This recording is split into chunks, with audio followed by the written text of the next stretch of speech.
Fellow South Africans, you have been Ramaphosa'd. Mhm. You have been Ramaphosa'd. What do I mean by that? Remember early this year, if it was not late last year, I said let's start 2026 with being aware and focused. Remember? I said we must not be easily distracted. Because in 2026, more than ever, South Africans are going to be distracted. There was already a topic that was bubbling under, and that is the topic of illegal immigrants. The government thought, hey, we can handle this by just not listening to them. As a matter of fact, let's climb on the bandwagon of xenophobia, Afrophobia, and chastising South Africans and remind them of Ubuntu. Oh yeah, that's exactly what the government did. And that agitated South Africans. You cannot throw Ubuntu at us when we know what that is. And you weaponize it to embarrass us, to make us feel less than, and turning us into second-class citizens in our own country, in front of the people that are destroying our very soul of this country. Our children, the future of these children, our women being kidnapped, turned into prostitutes. These days, they get unalived and used as vessels to transport drugs from one province to another. And we said, government, either you do something or we will. Well, government thought, whatever, because they don't know us. I asked so many times before, are we sure that the bunch of people that are governing South Africans are actually South Africans? Because if they were South Africans, they would know that at some point, South Africans do have a breaking point. And at that time, as far as 2025, we were already at our breaking point. The only thing that was holding us back, yeah, you got it right, is our Ubuntu. In 2026, South Africans decided that now we know what is holding us back. And now we also see why the government isn't listening to us. It's because we are being hamstrung and crippled by Ubuntu. What did South Africans say after that? They said Ubuntu is suspended until further notice. Now, to me, it sounded like South Africans were doing exactly what I was advising. To those that follow me, those that watch my videos, I'm not a big platform. I don't get a massive number of views. But those that listened, I know that once you listen to, or once you are listened to by one person, one individual is connected to about 10,000 other people, because they also have other social media platforms. What YouTube does, it gave us a different app called YouTube Studio. The YouTube Studio basically shows us our analytics of our channels. And one of the analytics is share. It shows us how many times our videos have been shared in a week.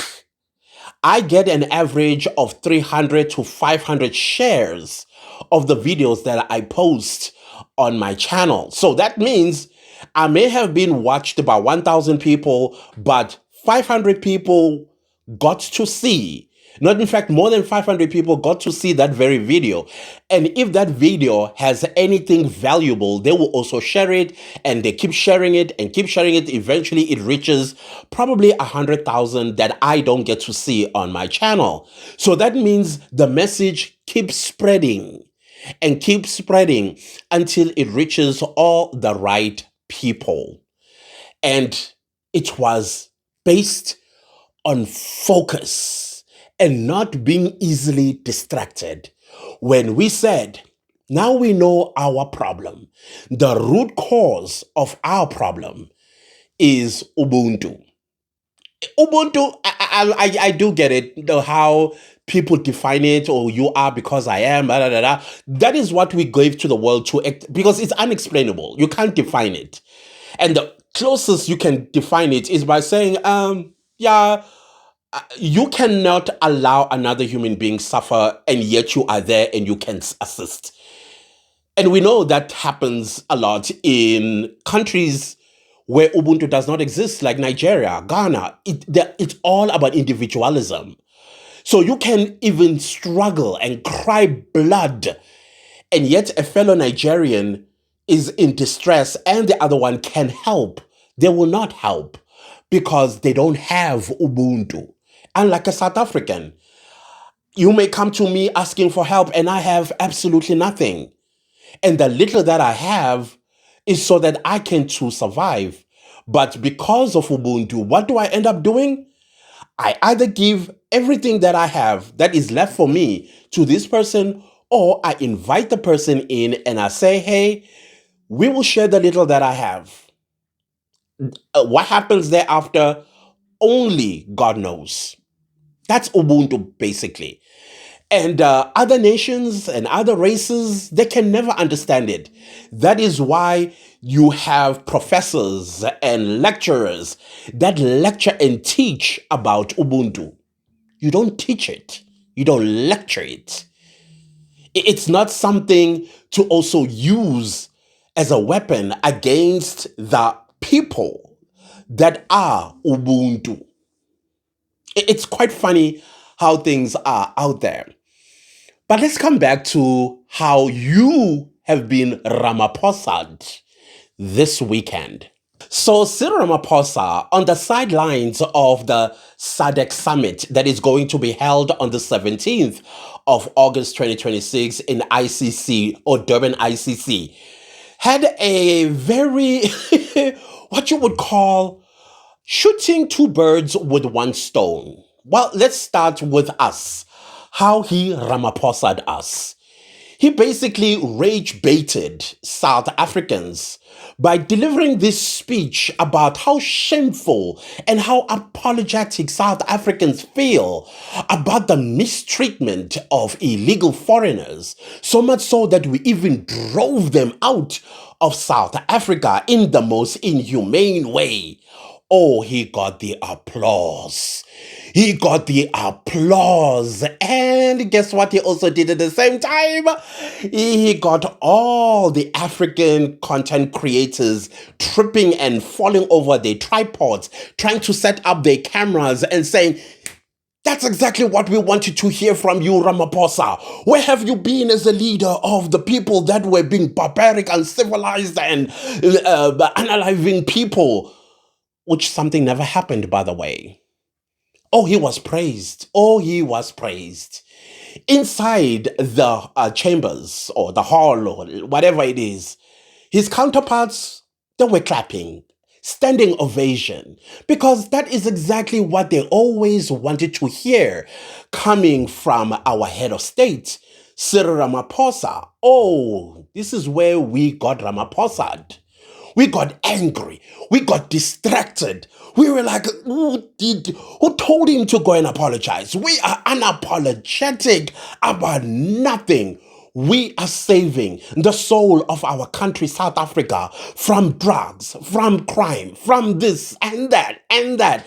Once again, Ramaphosa was just being Ramaphosa. Because on the other end of the stick, he gave them what they wanted to hear so that they can get off his shoulder. None of those head of states understand the construct of the South African constitutional democracy. They believe that as a president, you are God and you should be feared by your people. And when you speak, your word is final. They don't get it, and I don't think they ever will get it, that in South Africa, the power is with the people. The final word is with the people. If anybody that needs to be feared here, it's not South Africans fearing the president. It is the other way around. Because the president of the Republic of South Africa is the servant of the people. And if he did what he did at ICC on the sidelines of the SADC summit, by making an apology and basically humiliating South Africans. There's a price to pay for that. But I am saying, no, this was Ramaphosa being Ramaphosa with his silver tongue. I hope you have not forgotten him. That every time when Ramaphosa feels pressured, he takes out his silver tongue and then he will lie through his teeth and convince and soothes you. You know, he'll be like, ah, man, you're gonna zoba right, Tikaloku, zoba right. And now you feel the warm hands of his going in the right places and making you feel calm and good. And you look at him in the eye and smile and say, yes, Cupcake. You are right, Cupcake. That's exactly what he was doing to these leaders. They believed him while he was lying through his teeth. Because Ramaphosa understands that he cannot go and just make an apology and use words such as, we are ashamed, if he has not consulted with relevant stakeholders of our communities. Those stakeholders includes our churches, includes our community leaders, includes political parties, and yes, it also includes the organizations such as March and March, SSCR, you name them. Because that would have been a conversation and all of us would have agreed that we should ask the president to go to SADC summit and make an apology on our behalf.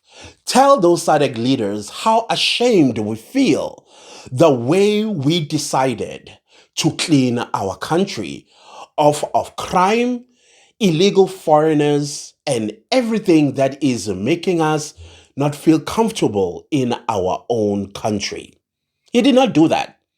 He did not consult us. He just went and spoke because the goal here was to make them hear what their itching ears want to hear. That is what I saw.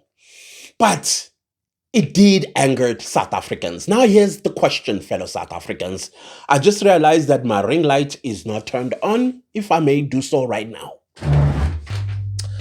Okay, so the ring light is back on. So this is the part, as I was saying, that got us all raged up and angry and now calling for Cyril Ramaphosa's head.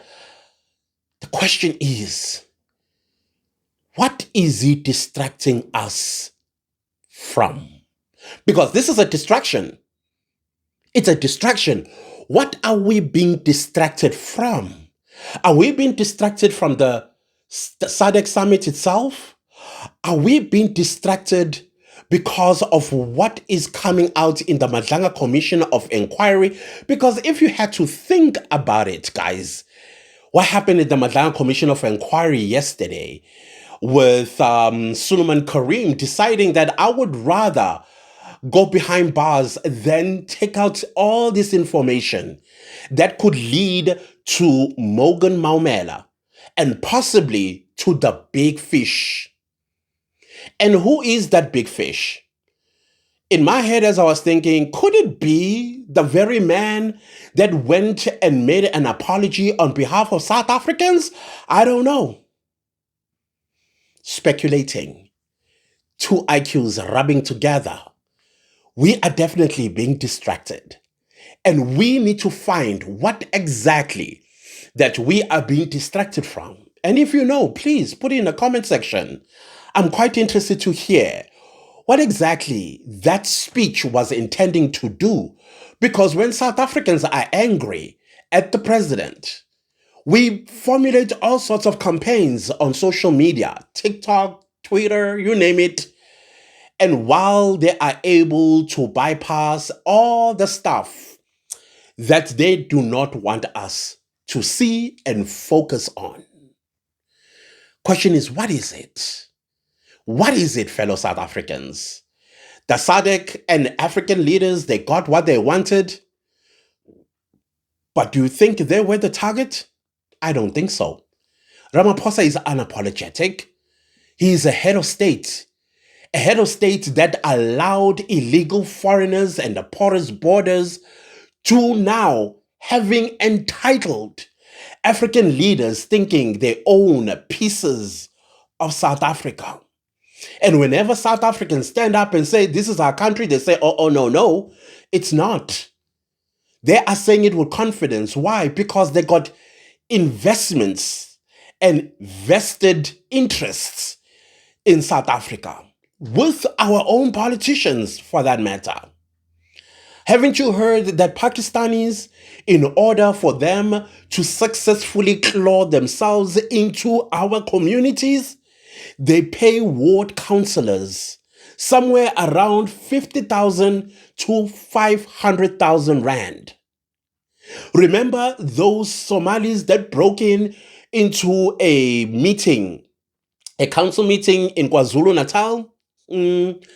Why? Because the guy was now asked to pay over 5 million rand of water and electricity that he was owing to the city. And allegedly, he was paying the mayor 500,000 rand to make that go away.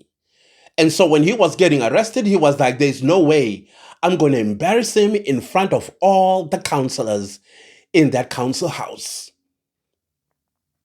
Yeah. So what are we being distracted from? Is it the failure of the ANC who are now trying to come back at us using emotions? And I'm sure at some point they're going to use Ubuntu and Nelson Mandela. They are asking South Africans to give them another chance. Sounds familiar? And some are even so bold enough to tell us that the ANC is the only political party that has all the solutions of the problems that we have in this country. That is every figure of speech crap I have ever heard. Like, what? What are you talking about? So quite clearly, there is some kind of PR going on. And this PR must work in favor of two things: Cyril Ramaphosa and the ANC. Cyril Ramaphosa as a president, a politician, who one day, when he's no longer here, he wants his legacy to be respected. There's no way that a sitting president, especially of a political party that once was known to be the Liberation Party, collapsed under his watch. No, he's not going to allow that.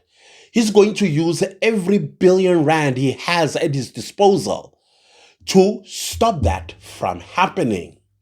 And in order for that to happen, you need to distract South Africans. I have told you, our brains have been designed and redesigned.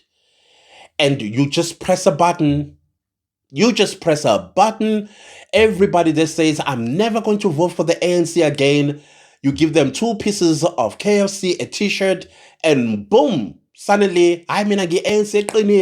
Hey, I don't know what I was thinking. Hey, they liberated us. I grew up ANC. I'm not going to abandon it now. Umuntu, at this moment, every child of hers or him is unemployed, hooked on drugs, probably even in prison, if not dead. Why? Because the ANC failed them. And no, they no longer see that.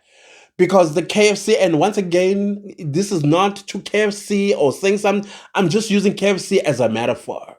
As that button that the ANC presses. They cannot lose local government elections on the 4th of November. It's not going to be good for Cyril Ramaphosa's legacy. Because local government elections kind of like paints a picture of how it's looking like for the following elections. Remember, we go to elections every 2.5 years. We go for the general elections, which we went in 2024, and now 2.5 years later, we are now going to local government elections. And 2.5 years later, after the local government elections, we are going to another general elections. So the local government elections tend to give an idea to political parties how they are performing, how are they received by people on the ground. So I don't know. What exactly are we being distracted from? I don't know. I have my own little conspiracy theories, and they are serious. And I think they have to do with what happened at the Madlanga Commission of Inquiry. They dodged a bullet, and they need to keep that bullet moving all the way until danger zone no longer exists. And that's why I always said, I'm limbo pingani. There's enough evidence. You telling us, oh, we are doing due diligence. Here we are now. I don't know. I have no idea. You tell me. What are your thoughts? So the African leaders, they are pleased with themselves. They believe they have conquered South Africans. But the reality on the ground, it is not what Cyril Ramaphosa painted to them. South Africans still want those African leaders, people who are living amongst us, to go home. They need to go home and protest against them so that they can start delivering to their people and their people stop running away from their countries like cowards. But it's what the ANC created us monsters. And now who is have to slay all these monsters? It's us South Africans. Whether we like it or not, the South African government is disabled when it comes to illegal foreigners. It totally disabled. And I think it's going to start a whole new issues, legal issues. Already we are seeing people that no longer take to the streets too much. They have said what they needed to say prior to the 30th of June 2026. And they said, if you are not going to leave, you are going to make your life a little difficult in South Africa. Because number one, people no longer want you in their communities. So where are you going to stay? So these people, from what I'm observing on social media, they are no longer taking to the streets. They wait for the sun to set. So it's taking us back to the 80s, during black on black violence. During the day, it's all quiet and peaceful. Everybody's walking on eggshells. But comes darkness, chaos. People are running, gunshots everywhere. Houses are burning from petrol bombs. This is why I am saying the South African government seems to have forgotten the mentality of South Africans. South Africans have reached a breaking point, and the government doesn't understand that. They throw money at it and think that is going to be resolved. The Minister of Police have meetings in restaurants with the problems of South Africa, but he never has such time for South Africans to hear what they are crying about with the people he has coffee, tea, and breakfast with. That we are still asking, what are they doing here? There's no war in Pakistan. There's no war in Bangladesh. There's no war in Ethiopia. There's no war in Somalia. But no, they are very comfortable with the acting police minister. Oh, very comfortable. So now, what message are you sending to South Africans? You are creating a whole problem. When the sun sets, your friends that you have coffee with are in trouble.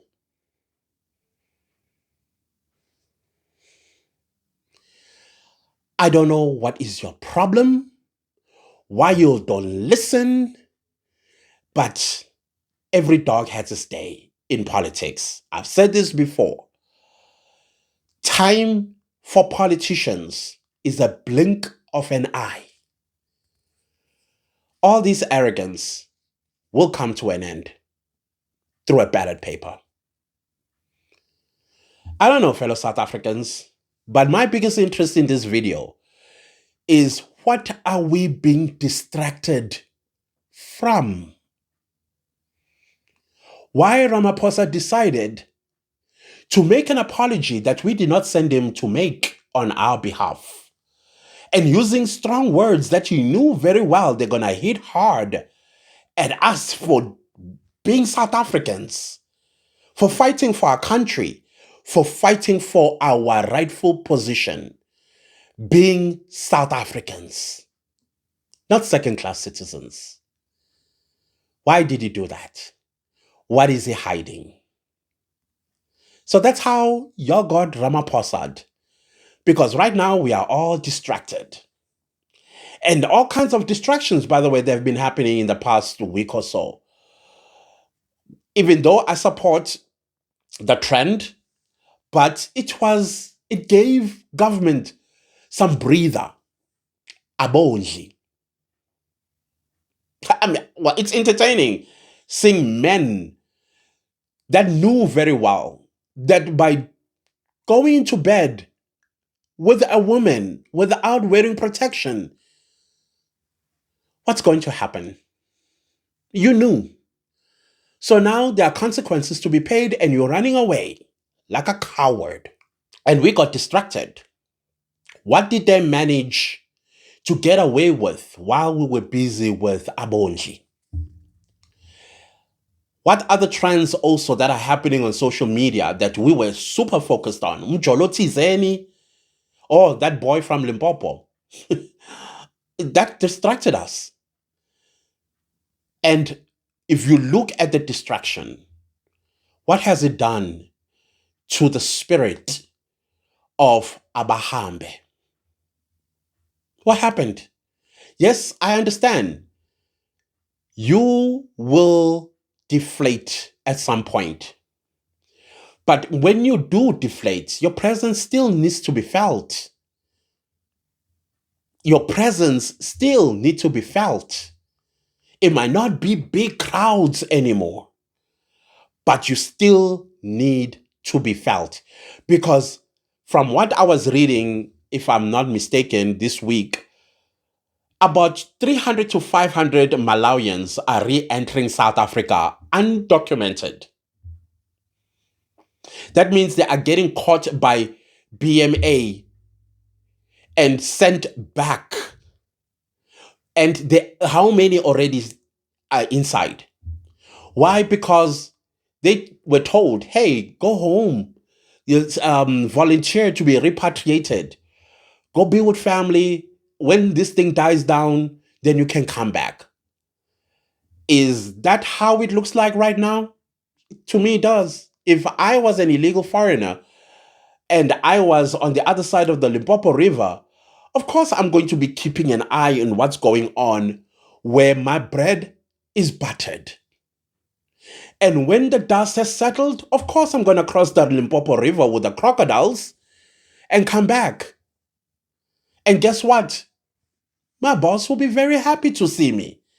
And the South African that he or she had hired will accuse him of stealing or something. You will hear those stories. Oh, they are coming in droves. This is left, right, and center. You watch and see. Why? Because it feels like we have deflated. I don't know how the government is failing to utilize its power. All it's going to take for government is to have a deadline. Because these people, it is quite clear that they believe that the president is more powerful than his citizens. He's God. So can you imagine when it is the president of South Africa that gives a deadline for all illegal foreigners to leave South Africa? Can you imagine? Yes, his counterparts are going to fight him, but he is still responsible for our sovereignty and our constitutional democracy as he swore to protect and defend the Constitution. So what are we being distracted from? Please let me know in the comment section. And I think I'll leave this video here. Please enjoy your Sunday and take care of yourselves. Protect this country with everything you've got. Let's not relent. Let's not give up. Let's be present. But importantly, let's do it peacefully. Goodbye.